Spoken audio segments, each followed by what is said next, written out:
Hi there, welcome back to the channel.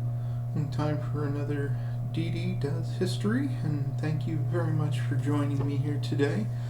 Well, we've got another live reaction video. I haven't done any preparation for this one because I haven't watched it yet. This is by the Armchair Historian. They do animated history videos again. As with any of these, it'd be great if you would go to the original creator, subscribe if you enjoy their content. Definitely support their content. I'll have the links for that in the description below.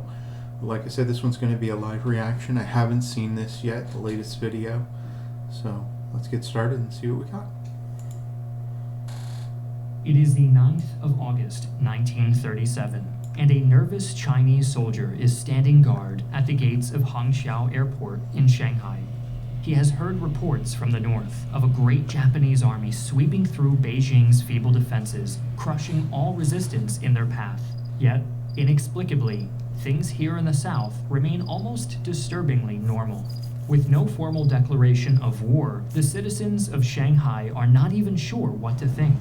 Suddenly, his quiet musings are interrupted by the screech of tires as a car brakes sharply at the checkpoint barrier. As the soldier hurries towards it, he sees the face of a Japanese lieutenant through the windshield. The soldier throws up his arms in warning. Japanese are expressly forbidden from entering the airport.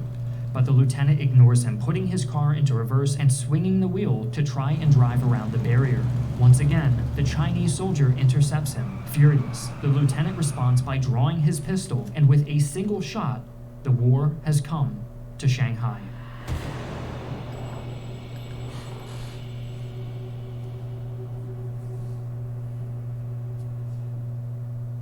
Hi, I'm Griffin Johnson, the Armchair Historian.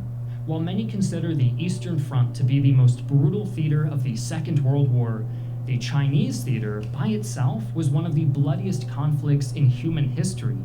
The Second Sino-Japanese War lasted for 8 years and saw the fragmented and underdeveloped China pitted against the modern Imperial Japanese Army. The 1937 Battle of Shanghai, sometimes referred to as the Chinese Stalingrad, is the subject of today's video, and was the largest of the Second Sino-Japanese War, only surpassed in casualties by the Battle of Wuhan the following year. First, a word from our sponsor, Warpath, a free real-time strategy and simulation game that offers a unique take on the World War II setting. Command original factions with interesting lore and backstories while battling on authentic maps using weapons and equipment carefully modeled to be as realistic as possible. Enjoy total control over the battlefield, assigning orders to each unit under your command individually to pull off advanced tactics, such as flanking, encircling, and outmaneuvering your opponents. Feedback on your decisions is instant and comprehensive, letting you see exactly what factors influenced your victory or defeat. This focus on strategy and tactics allows every player to stay competitive even without paying. Immerse yourself in both PvE and PvP battles using faithfully depicted tanks, infantry, and special weapons from World War II. Sign up for Warpath today using the link in the description below, and don't forget to use our gift code WARPATH000 to get a special bonus when you sign up. I'll have the link below in their original video if you want to sign up. During the early 1900s, China was deep into its century of humiliation, a period of time when it seemed certain to collapse under the weight of internal and external threats. However, in the 1920s, the Kuomintang, or Chinese Nationalist Party, led by Chiang Kai-shek, finally managed to wrestle control of the country from warlords that had ruled the fragmented remnants of the old Qing dynasty. But then, everything changed when the Japanese nation attacked.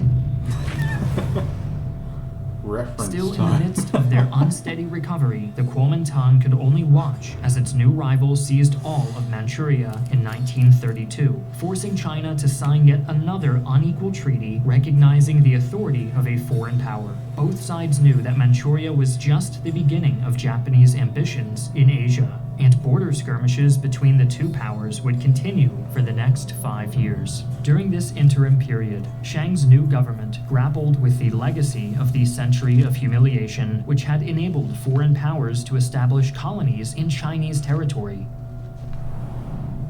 Shanghai was one such location, and arguably it was the most important. Sitting at the mouth of the Yangtze River, the city served as a gateway to the interior of China and featured a bustling industrial sector, port facilities, and a large expatriate population. As a result, by the 1930s, Shanghai was mostly controlled by Western nations and the Japanese. In 1937, tensions between the Chinese and the Japanese exploded after the Marco Polo Bridge incident near the city of Beijing, which the Japanese used as an excuse to launch what was essentially an invasion of northern China. But despite this blatant act of aggression, war was not officially declared, and Chiang Kai-shek tried to negotiate, if only to delay the inevitable. Neither side expected a major confrontation at Shanghai, at least until a belligerent Japanese lieutenant started a shootout with Chinese soldiers at Shanghai airport, resulting in his death. The Japanese quickly jumped on this incident, demanding that the Chinese National Revolutionary Army, or NRA, leave the city. In response, Chiang deployed more troops to Shanghai to counter the Japanese troops stationed there. And on August 13th, the battle began. Chiang's decision to escalate the incident was strategic in three ways. First, opening up a second front would slow down the Japanese advance in the north by drawing away manpower and resources. Second, preemptively expelling the Japanese from Shanghai would prevent them from using it as a foothold if they conducted a second invasion in the south. And third, a major battle would demonstrate Chinese resolve to the rest of the world. However, the decision was risky, as a Japanese breakthrough would threaten the capital city, Nanjing, which was little more than 300 kilometers or 186 miles downriver.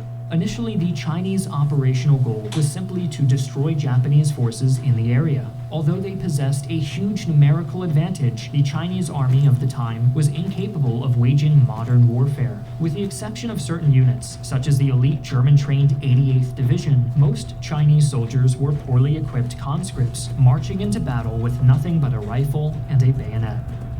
This, in conjunction with mass frontal assaults against a fortified enemy with tanks and artillery, resulted in massive casualties and virtually no progress. Though they were unable to accomplish their objective, the NRA was able to contain the Japanese, who were forced to explore other options. Ultimately, it was decided that an amphibious assault, consisting of 3 divisions under General Iwan Matsui, would be performed in the northern section of the city, with the goal of outflanking the Chinese forces concentrated in downtown Shanghai. Beginning on the 23rd of August, Matsui's men landed with support of tanks, naval artillery, and aircraft. But instead of the rapid breakthrough they were expecting, the Japanese had to fight village by village against the Chinese, who possessed overwhelming numerical superiority and had painstakingly built rudimentary fortifications. For the next week, the NRA attempted to repel the Japanese where they landed, taking heavy casualties in the process. On the 6th of September, the Imperial Japanese Army, or IJA, captured the town of Baoshan, giving them a foothold in the northern suburbs. Rather than waste his manpower on hopeless counterattacks, Chiang redeployed his forces around the town of Luodian, 9 kilometers or 5.5 miles inland, which was a major road junction that the Japanese could use to sustain their logistics. The Luodian area was heavily contested and changed hands several times. Unlike previous engagements, the Chinese avoided massed frontal assaults, instead resorting to night attacks which prevented the Japanese from utilizing their advantage in firepower. The fighting around Luodian was exceptionally fierce, and by the end of the battle, it had been nicknamed the Flesh Mill. It was only a matter of time before the position became untenable for the NRA, and they withdrew on the 15th of September. The next major defensive position on the Chinese line was the small town of Dachang, 12 kilometers or 7.5 miles to the southeast of Luodian. Chiang's men were dug in and prepared for the Japanese, who arrived on the 1st of October. What ensued was 3 weeks of brutal urban warfare. In desperation, the NRA commanders resorted to the tactics which had cost them so heavily in the early stages of the battle, such as frontal attacks and massed charges. However, like in August, Japanese firepower could not be overcome even with advantage in manpower, and the NRA was forced out of Dachang on the 25th of October. Despite this development, Chiang decided to redeploy his men in the city to the western suburbs. He was determined to show the world that although downtown Shanghai was lost, the Chinese had not given up and would fight the Japanese every step of the way. As such, he ordered a battalion from the elite 88th Division to defend Sihang Warehouse, which bordered the western-controlled international settlement while the rest of the NRA retreated from downtown Shanghai.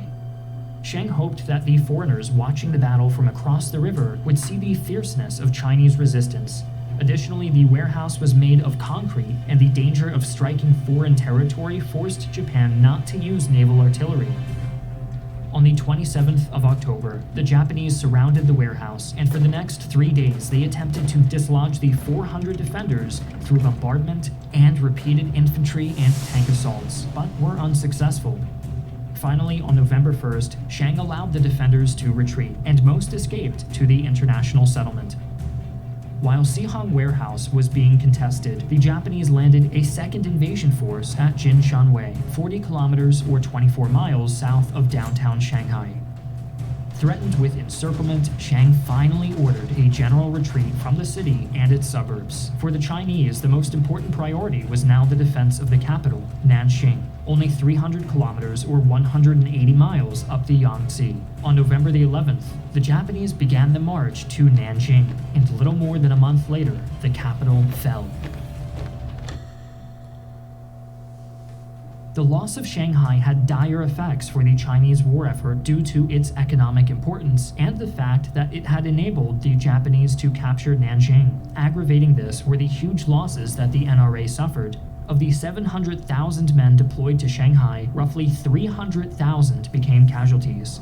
The German-trained divisions, which Chiang deployed at the most crucial points of defense, were especially hard hit, losing 60% of their strength. However, the battle was a morale victory for the Chinese, who felt that they had demonstrated their resolve to both the enemy and the international community. Additionally, the battle bought them enough time to relocate most of their industry to the Chinese interior.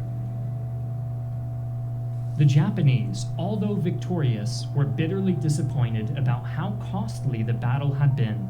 They underestimated the Chinese will to fight and expected Shanghai to fall in a few days rather than 3 months. It took not one, but 2 naval invasions to take the city. And out of the 300,000 Japanese soldiers who were deployed, there were 60,000 killed or injured. Despite its loss at Shanghai, China continued to resist, alone, for the next 4 years. Thanks again to Warpath for sponsoring this video. Play Warpath using my special link and code below to support the channel.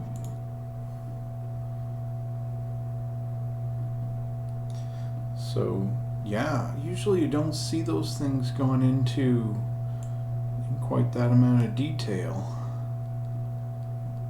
You know, I found that usually in anything that goes over World War II, and I am really interested in that, tends to glaze over much of the detail about like the Japanese invasion of China. And that's one of the things I love about the Armchair History, is that they will take something, and you saw how they really delved down even into the tactical aspects of it, and that is really cool to me as someone who's a pacifist but loves military history. So if you enjoyed that, again, definitely go to the original video. That's going to be linked down there. Like, comment, subscribe, any of that helps me out. And if you want to see more, I'm going to be doing, again, a series of videos on past, content that I've already seen, but I'm going to try to add whatever I can to it. So hopefully you enjoyed this. Come back again. Have a great day.